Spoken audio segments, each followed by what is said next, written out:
sadarkaa addunyaatti afaan oromoo afaan saayinsii fi teeknooloojii akka ta'uuf hojjetamaa jiraachuun himame. Afaan oromoo kan baroota sirnoota gita bittaa Itoophiyaa jalatti cunqurfamaa ture. Yeroo ammaa guddachuun afaan teeknooloojii fi saayinsii dhaabbilee addunyaa akka ta'uuf hojjetamaa jiraachuu isaa ogeessi IT fi hundeessan marsaariitii Oro ICT Abdiisaa Baanchaa yaada OMN'f kenneen ibse.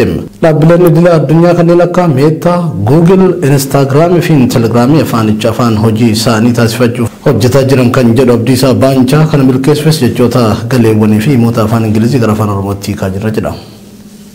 Ajjechaan guutuu Oromiyaatti waraana bilxiginnaatiin gaggeeffamaa jiru cimeetti fe'ama. Shawaa Lixaa Aanaa Gindabratii fi Wallagga Bahaa Jimmaa Arjoota ajjechaan suukanneessaan raawwatameera. Maqaa sakatta'insa waraana bilisummaa Oromootiin Shawaa Lixaa Aanaa Gindabrat Gandaa Gurraa Jarjaraa jedhamutti ajjechaan jablaa yeroo raawwatu namoonni madaa'an hedduun wal'aansa hospitaalatti kan argaman ta'uu Oromiyaa miidiyaan tokko odeeffateera. Godina Wallagga Bahaa Jimmaa Arjootti barsiisaan Abdii Tamasgeen fi Barataa Gammadaa Shuumii jedhamu guyyaa waaree booda naannoo sa'aatii 10 irratti mana jireenyaa isaanii keessa gadi baasanii ajjeesan. Harargee baatti qeerroowwan aanaa dadarkan bulchiinsa aanaa dadariin sababa adda addaatiin hidhamanii turan kanneen mana murtiitti dhiyaatanii bilisaan akka gadhiifaman murtaa'ee fi mirga wabiitiin akka hiikaman ajajamees akka hin baane poolisiin ugguramuu maddeen Oromiyaa miidiyaan tokkotti himan.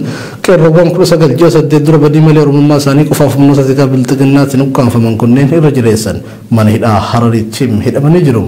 Qeerroo Haafiz Abdullaahim jedhamuu fi muraasni immoo mana hidhaa Hararii baafamuun giddugala Oromiyaa galaanitti akka hidhamantu eerame. Dhibdeen keessoo bilxiginnaa damee Oromiyaatti uumame kun hammaatee sadarkaa addeessarra waan gaheef torbee darbee walgahii ariifachiisan dhimmicha irratti taasifamee akka ture maddeen keenya keessoo sirnichaa Oromiyaa miidiyaan tokkeef mirkaneessanii jiru. Xumura waltajjii kana irrattis koreen dhimma saamichaa fi ajjecha abbootii gadaa karrayyuu qoratu dhaabbachuu kan himan maddeen keenya ta'us walabummaa fi haqummaa koree kana irrattis waliigaltee waan hin jirreef dhibdeen keessoo sirnichaatti uumame itti fufee akka jiru beekuun danda'ameeti jira. Gama biraatiin ammoo gareen Shimallis Abdiisaa mootummaan naannoo Oromiyaa rakkoo walxaxaa ta'een sakaalamee akka jiru amanee jira. Lammiileen Itoophiyaa manneen hidhaa Saudi Arabiyaa keessa jiraniif xiyyeeffannaan akka kennamu qaamoleen hawaasa garaagaraa gaafataa jiru. Lammiileen Itoophiyaa irra guddaan saba Oromoo ta'an kan tilmaaman 100,000tti siqan waggoota lamaan darban kana manneen hidhaa Saudi Arabiyaa keessatti cabiinsa mirga namummaa hamaaf saaxilamuun rakkoo guddaa keessummeessaa jiru. Mootummaan Itoophiyaa lammiilee kana gara biyya isaaniitti akka galchuuf qaamota garaagaraatiin gaafatamaa turus deebii hin arganne.